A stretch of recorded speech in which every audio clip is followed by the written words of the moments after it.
Hello दोस्तों, आज 10 कदम में आपका स्वागत है। और 10 कदम की पहली क्लास में हम लेके आए हैं 10 प्रश्नों का ऐसा संग्रह जो आपको बहुत कुछ सिखा के जाएगा और बहुत कुछ मुझे सीखने मिलेगा आपसे। लाइव जुड़ जाइए, क्लास को फटाफट शेयर कर दीजिए और हम चलते हैं अगली प्रोसेस की ओर। अर्थात सबसे पहले आपको सारी क्लासेस, इसमें भले ही एमपी लिखा है पर ये सारी पीडीएफ आपको मैथ्स की, इंग्लिश की, साइंस की, एमपी की, इसमें भले ही एमपी जी के लिखा है पर सारी पीडीएफ आपको यहीं मिलेंगी। और मैंने जैसा आपसे कहा था कि क्लास एक पेन और कॉपी लेकर बैठे जिससे आपको आने वाले एग्जामों के लिए कुछ और ना पढ़ना पड़े। तो चलिए आज की पहली क्लास और पहला क्वेश्चन आपकी कंप्यूटर स्क्रीन पर ये रहा। निम्नलिखित कथनों में से कौन सा एक स्तनधारियों के लिए सत्य नहीं है? निम्नलिखित में से कौन सा कथन स्तनधारियों के लिए सत्य नहीं है? तो पहला, उनके शरीर में बाल होते। स्तनधारियों का मतलब आपको पता ही होगा, मैं उम्मीद करता हूं मैमल्स, है ना। मैमल्स के लिए सही नहीं है, ठीक है, इसके याद रखिएगा, सत्य नहीं है। तो उनके शरीर पर बाल होते हैं। बताइए आपको क्या लगता है, मैमल्स के सिर पे तो बाल होते ही हैं, तो उनके शरीर पे भी बाल होते हैं। इसका उदाहरण तो आप अपने आप को देख सकते हैं। तो ये कथन तो सत्य है। उनमें से कुछ अंडे देते हैं। अंडे देने वाले जो जीव होते हैं उनको क्या कहा जाता है? ओविपेरस कहा जाता है ना, ओविपेरस कहा जाता है। और वे जीव जो बच्चे देते हैं उन्हें विविपेरस कहा जाता है, ठीक है, विविपेरस। तो ये भी सत्य है। अब आपको बताना है उदाहरण, आप नहीं बताएंगे तो मैं बताऊंगा कि ऐसे कौन से जीव हैं जो मैमल से और अंडे देते हैं। बताओ, जल्दी से सोचो, कमेंट करो, मुझे आप लोग के कमेंट मिलने चाहिए, जल्दी से जल्दी आप लोग के कमेंट मिलने चाहिए। पहले एक बार देख लो, ठीक है, ठीक है। तो तीसरा क्वेश्चन, इनके हृदय में 3 कोष्ठ होते हैं। आप मैमल से और आप मुझे बताइए क्या आपके हृदय में 3 कोष्ठ हैं? तो क्या लगता है आपको? और चौथा पॉइंट है, कुछ जलीय होते हैं। इस पर आप कंफ्यूज हो सकते हैं कि कुछ मैमल जलीय होते हैं, पर नहीं। यदि आपने बायोलॉजी थोड़ा भी अच्छे से पढ़ा है तो आपको व्हेल का नाम याद आता है और व्हेल है मैमल। तो ये पॉइंट भी सही हो गया, ये वाला भी सही हो गया। पर सर आप लोग के तो कमेंट ही नहीं आए, ऐसे कौन से जीव है जो मैमल से और अंडे देते हैं? जल्दी से बताओ, जिन्हें हम क्या कहते हैं? मैंने आपको अभी बताया, उन्हें ओविपेरस कहते हैं। और वो कौन से बताओ? प्लेटिपस। और बताओ, जल्दी से बताओ, दूसरा कौन है? आप लोग के कमेंट नहीं आ रहे हैं, मैं इंतजार कर रहा हूं, जल्दी से बताओ। डकबिल, है ना, ये भी आप अच्छे से याद रखिएगा, डकबिल। और दूसरा नाम मैंने क्या बताया आप लोग को? अब तो बता दीजिए क्या बताया था, जल्दी से कमेंट दीजिए। प्लेटिपस, प्लेटिपस, है ना, प्लेटिपस और डकबिल ऐसे हैं जो अंडे देते हैं और ये मैमल्स हैं। मान लो कभी क्वेश्चन में आ जाए प्लेटिपस और डकबिल क्या हैं, तो भी आपसे बनना चाहिए ये मैमल है। और इसका आंसर क्या होगा? तो उनके हृदय में 3 कोष्ठ होते हैं। अब आपका क्वेश्चन, मेरा क्वेश्चन यहां फिर से आपसे बन रहा है एक एक्स्ट्रा, कि चलो मैमल्स में तो 3 कोष्ठ नहीं होते हैं, पर किन में 3 कोष्ठ होते हैं? जल्दी से कमेंट करके बताओ मुझे, जल्दी से, मैं आप लोग के कमेंट का इंतजार कर रहा हूं। 3 कोष्ठ किसमें होते हैं?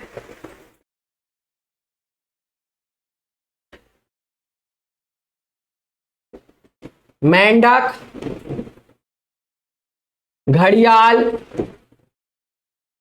आदि, ठीक है। पहला क्वेश्चन का हमने बिल्कुल चीर फाड़ दिया है। उम्मीद करता हूं आपको बहुत सारे फैक्ट मिले होंगे, बहुत अच्छे से आपको ये समझ में आया होगा।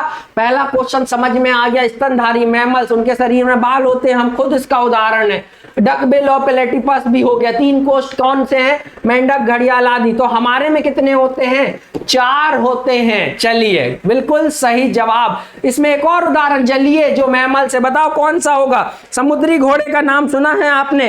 जी बिल्कुल, वही आ जाएगा। तो पहला क्वेश्चन आपका खत्म होता है। बहुत सारे फैक्ट मिले, कॉपी में लिख लो आराम से, फिर हम अगले क्वेश्चन की ओर चलते हैं।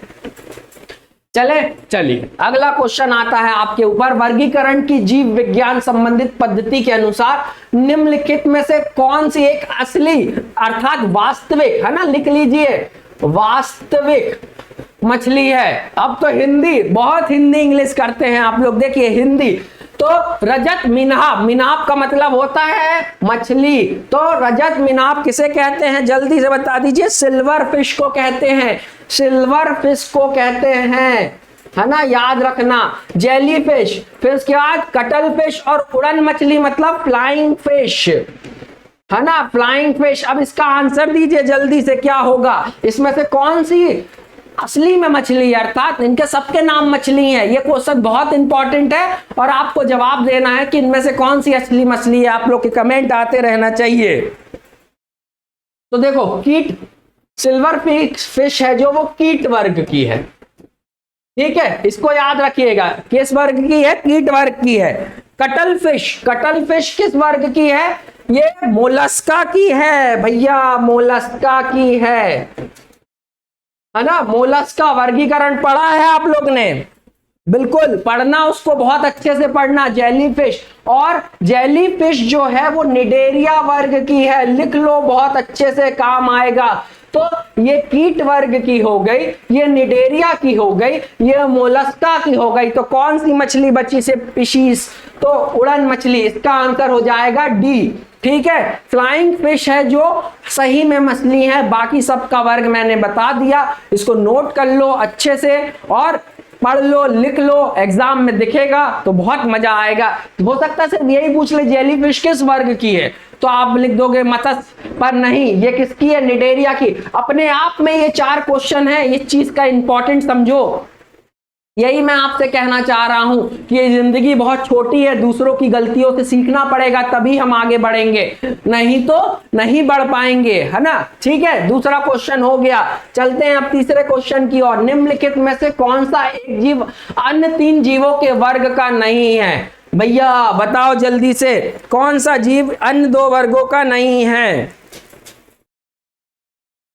तो सबसे पहला, ये क्वेश्चन बहुत डीप है दोस्तों, मतलब आपको ये चीज समझनी पड़ेगी। ये जो चारों है ना, ये चारों जो हैं ये आर्थ्रोपोडा के ही हैं, ऑर्थोपोडा के हैं, ये ऑर्थोपोडा के हैं। और ऑर्थोपोडा में क्या होता है? ऑर्थोपोडा में संयुक्त पाद, ज्वाइंट, है ना, संयुक्त पाद पाए जाते हैं। और दूसरा क्या होता है? ओपन ब्लड सर्कुलेशन सिस्टम होता है, ओपन ब्लड सर्कुलेशन सिस्टम होता है, ठीक है, ओपन ब्लड सर्कुलेशन। और आर्थ्रोपोडा क्या है? विश्व का सबसे बड़ा संघ है, सबसे ज्यादा जीव इसी संघ में पाए जाते हैं और ये चारों इसी से हैं। तो भैया फिर सर आपने कहां से बोल दिया कि इनमें से कौन भिन्न है? भैया इनका फाइलम सबका एक है पर क्लास अलग अलग है दादा। बहुत मैंने कहा था ना, डीप क्वेश्चन है, ऐसे नहीं बनेगा। बताओ तो समझ गए आप लोग किस डीप में? तो अब आप किसी को समझ में आया तो मैं आप लोग के जवाबों का इंतजार कर रहा हूं, जल्दी से जवाब दीजिए,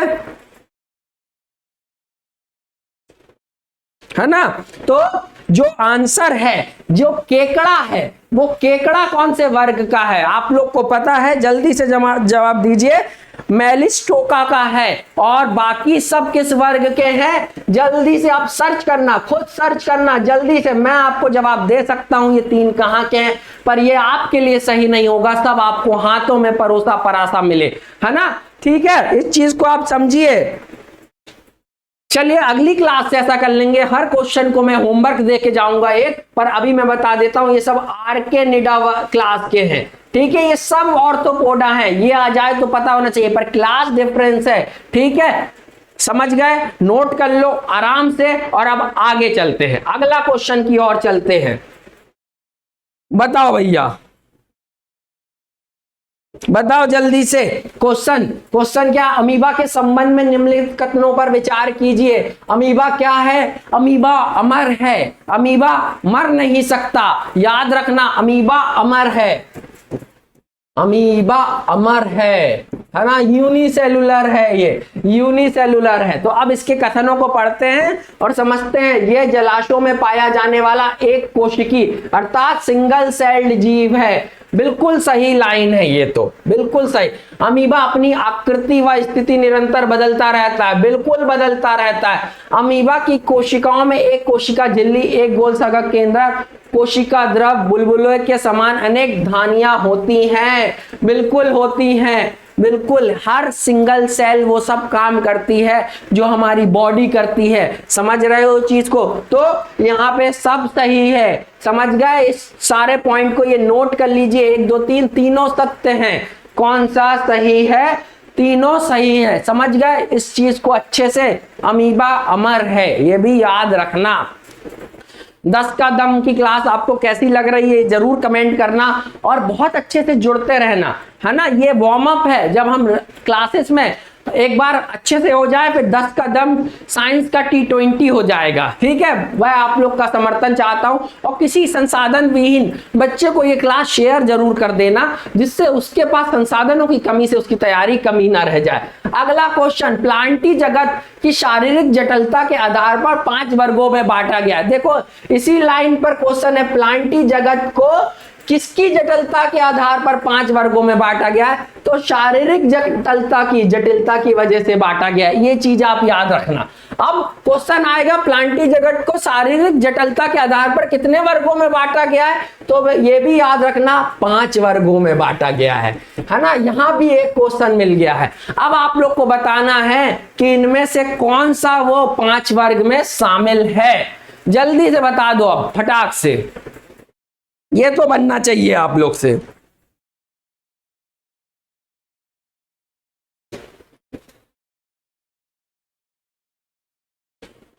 बताओ जल्दी से, मैं आप लोग के कमेंटों का इंतजार कर रहा हूं। सबसे पहले क्या है? थैलोफाइटा, फिर ब्रायोफाइटा, फिर टेरिडोफाइटा,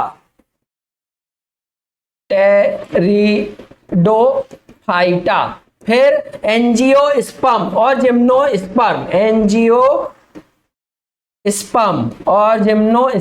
जिम्नोस्पर्म। ठीक है, ये 5 वर्ग हो गए। अब तो आप लोग के लिए बहुत आसान हो गया। तो इसमें लिखा है सम्मिलित नहीं है, तो ऐसे कौन से जो सम्मिलित नहीं है? तो सम्मिलित कौन कौन से हैं? थैलोफाइटा है और जिम्नोस्पर्म है। तो बाकी जो 3 बचे वो किस में चले जाएंगे? एनिमल में चले जाएंगे दोस्तों, एनिमल में चले जाएंगे। बहुत अच्छे से समझना, ये एनिमल में चले जाएंगे क्योंकि थैलोफाइटा जिम्नोस्पर्म तो मिल गया, पर ब्रायोफाइटा, टेरिडोफाइटा और एंजियोस्पर्म नहीं मिला। तो जिस उत्तर में 1 और 2 हैं उनको हटा दीजिए। तो 1 इसमें भी है, 2 भी है, इसमें 2 है, इसमें 1 2 3 सब है। तो आंसर क्या हो जाएगा 5वें का? जल्दी से बताओ क्या हो जाएगा? सी हो जाएगा। अब आपसे कोई पूछेगा एनिमल किंगडम को कितने में बांटा गया है? तो 10 भागों में बांटा गया है। अब थैलोफाइटा में ही एल्गी आता है, फंगस आता है, लाइकेन आते हैं, फंगी आता है ना। और जिम्नोस्पर्म और एंजियोस्पर्म में भी आपने पढ़ा है। एंजियोस्पर्म में क्या मोनोकॉट और डाइकॉट पढ़ा। आगे वाली क्लासों में विस्तृत अध्ययन करेंगे अपन इन सब चीजों का, पर ये समझ लो। और एनिमल को कितने 10 भागों में बांटा गया है। आपको सबको पता होना चाहिए वो 10 भाग, कमेंट करके बताने पड़ेंगे। 3 तो मैंने आपको यहीं बता दिए, मोलस्का, नेमेटोडा, पोरीफेरा, है ना। ऑर्थोपोडा भी पिछली क्लास में ही बता दिया, नॉन वर्टिब्रेट्स। तो और बताओ जल्दी से बताओ, एस्के एलिमेंथीज, सारे जवाब आपको पता हैं। तो प्लांट को 5 में और उसको 10 में, एनिमल को 10 में। क्लियर है? कोई दिक्कत नहीं होना चाहिए। काइनोडर्मेटा और सब याद करोगे फटाफट आता रहेगा, जवाब आते रहेंगे आप लोग के। क्लियर है? कोई दिक्कत नहीं होगी। समझ में आया कैसी नई जानकारी मैंने आपको दी है? समझ में आया चीजों को कैसे हमको लेते हुए चलना, कैसे इन क्वेश्चनों को सॉल्व करना? बहुत सिंपल क्वेश्चन है, बस 5 पता हो तो तुरंत अलग कर देते। ठीक है, कोई दिक्कत वाली बात नहीं है। अगला क्वेश्चन की ओर चलते हैं, 6वां क्वेश्चन की ओर। और 6वें क्वेश्चन में आपके कह रहा है पक्षी और 6वां क्वेश्चन क्या बोल रहा है? पक्षी और स्तनपायी जंतुओं के संदर्भ में निम्नलिखित कथनों पर विचार कीजिए। पक्षी और स्तनपायी जंतुओं के संदर्भ में निम्नलिखित कथनों पर विचार कीजिए। ये दोनों समतापी वार्म ब्लडेड जीव हैं। तो ये आपको याद रखना है, बिल्कुल सही है। पक्षी और जो अपने क्या होते हैं स्तनपायी मतलब मैमल्स, ये दोनों वार्म ब्लडेड होते हैं। इसमें 4 कक्षीय हृदय पाया जाता है, अभी मैंने आपको बताया था ये तो ये भी सत्य है, ये भी सत्य है। इसमें श्वसन के लिए फेफड़े होते हैं बिल्कुल होते हैं। उपयुक्त में से कौन सा कथन सही है? तो तीनों सही है, 1, 2 और 3, है ना। क्लियर है, इसमें कोई डाउट नहीं होगा, आप लोग को समझ में आ गया होगा आप लोग को। ठीक है, अब इसमें अपने आप में ही एक क्वेश्चन है कि ये दोनों समतापी मतलब वार्म ब्लडेड होते हैं। इसमें 4 कक्षीय हृदय पाया जाता है। 4 कक्षों के नाम बताओ, जल्दी से फटाफट बताओ। फिर इसमें श्वसन के लिए फेफड़े होते हैं। क्लियर, सबसे बन गया होगा ये क्वेश्चन, उम्मीद करता हूं मैं। तो अब चलते हैं हम 7वें क्वेश्चन की ओर। निम्नलिखित में से कौन सा उभयचर नहीं है? बहुत सिंपल क्वेश्चन है, कौन सा उभयचर नहीं है? आप लोग को ये सबको पता होगा, और जो उभयचर है वो भी आप लोग को पता होगा। बता दो जल्दी से। मैंने अभी लेक्चर में ही बताया था, ये मत्स्य विभाग से है, तो मत्स्य है, तो बाकी ये 3 उभयचर एम्फीबियन हो गए। अब मैं आपको एक क्वेश्चन दे रहा हूं, पादप जगत का एम्फीबियन किसे कहा जाता है? जल्दी से कमेंट करके बताएंगे आप लोग, मैं आप लोग के कमेंटों का इंतजार कर रहा हूं। पादप जगत से किसे एम्फीबियन, पादप जगत का एम्फीबियन किसे कहा जाता है? तो ये आंसर है 7वें का डी, जो आप लोग को बनना चाहिए। और आपसे क्वेश्चन आ जाए उभयचर जीव, तो लिख लीजिए मेंढक, टोड और सैलामेंडर, है ना। इन सब की फोटो दिखाएंगे जल्दी जल्दी अगली बार से, है ना, बिल्कुल कोई दिक्कत वाली बात नहीं है। 8वां क्वेश्चन, निम्नलिखित में से कौन सा सरीसृप वर्ग का जंतु नहीं है? बताओ भैया, कौन सा सरीसृप वर्ग का जंतु नहीं है? जल्दी से बता दो। बहुत सिंपल क्वेश्चन है ये तो। कछुआ है, उड़न छिपकली है, किंग कोबरा, कोबरा तो है ही सरीसृप वर्ग का, है ना। नागराज, तो आप लोग को ये नाम बहुत अच्छे से याद होगा। तो इसमें आ जाता है ऑस्ट्रिच, और ऑस्ट्रिच होता है पक्षी वर्ग का, है ना, ये आपको याद रखना है। बिल्कुल 8वें क्वेश्चन की ओर है, और ऑस्ट्रिच जो हो जाता है वो सरीसृप का नहीं आता है, बाकी सब सरीसृप से हैं। क्लियर है, कोई दिक्कत नहीं होनी चाहिए। अगले क्वेश्चन की ओर चलते हैं, जो 9वां और सेकंड लास्ट आज की क्लास का। उम्मीद करता हूं आप लोग को बहुत मजा आ रहा होगा। आप लोग इसी तरीके से मेरे साथ जुड़िए, मैं भी शेयर कर रहा हूं क्लास को, आप भी शेयर कीजिए, और ज्यादा से ज्यादा लोगों को नए क्वेश्चन पहुंचाइए, क्योंकि ज्ञान एकमात्र ऐसी चीज है जो बांटने से बढ़ती है, बाकी ऐसी कोई चीज नहीं है जो बांटने से बढ़ती हो। निम्नलिखित में से कौन सा कोशिका अंगक अपने डीएनए में उपस्थित जीन को सम्मिलित करते हुए इसके स्वयं के प्रोटीनों का संश्लेषण करता है? ई अंतःप्रदव जालिका, एंडोप्लाज्मिक रेटिकुलम, प्लाज्मा झिल्ली, प्लास्टिड, लाइसोसोम। अभी कैसे क्वेश्चन कराए जाते हैं? आत्महत्या की थैली किसे कहा जाता है? लाइसोसोम को, सबको पता है ना। पर अब अपन ने क्वेश्चन का लेवल बढ़ा दिया है, और इसका आंसर क्या होगा? प्लास्टिड होगा। प्लास्टिड में अपना खुद का डीएनए होता है दोस्तों, आपको पता होना चाहिए। और ये 2 प्रकार के होते हैं, क्रोमोप्लास्ट और ल्यूकोप्लास्ट। क्रोमोप्लास्ट रंगीन होता है, ल्यूकोप्लास्ट रंगविहीन होता है। क्लियर है। प्लास्टिड इसका अपना डीएनए होता है जिससे प्रोटीन। और एक और अंग है, आप मुझे कमेंट करके बताओ कि वो कौन सा अंग है जो इसके अलावा भी ऐसा काम कर सकता है। तो इसे ऑटोनोमस भी कह सकते हैं। क्लियर है। और आज का आखिरी प्रश्न 10 का दम में मैंने आपको कम से कम 50 फेंक दिए होंगे। आप खुद सोचना कि कितने नए क्वेश्चन। डीएनए के 2 स्टैंड बंधे होते हैं, हाइड्रोजन बॉन्ड द्वारा, सहसंयोजक बॉन्ड द्वारा, स्थित वैद्युत बल द्वारा, या वंडर बल द्वारा। अभी आप लोग को चीजों को समझना है, फिर ये सारे बंदों की डिटेल में भी जाएंगे, पर इनको समझिए। तो ये बने होते हैं हाइड्रोजन बॉन्ड के द्वारा। और डीएनए क्या होता है? डीएनए अनुवांशिक गुणों को एक पीढ़ी से दूसरी पीढ़ी में ले जाने में सहायक होता है ना। ठीक है, इतना काफी है आज के लिए। और आज के 10 क्वेश्चन समाप्त होते हैं। अगला जो क्लास होगी वो 11 से 20 होगी। आपके प्यार का चाहने योग्य व्यक्ति हूं मैं, आपका प्यार मुझे चाहिए। आप लोग ज्यादा से ज्यादा जरूरतमंद के लोगों तक ये क्लास पहुंचाइए और शेयर कीजिए। जय हिंद, जय भारत। अपना और अपनों का ख्याल रखिए। चलिए चलते हैं, मिलेंगे कल।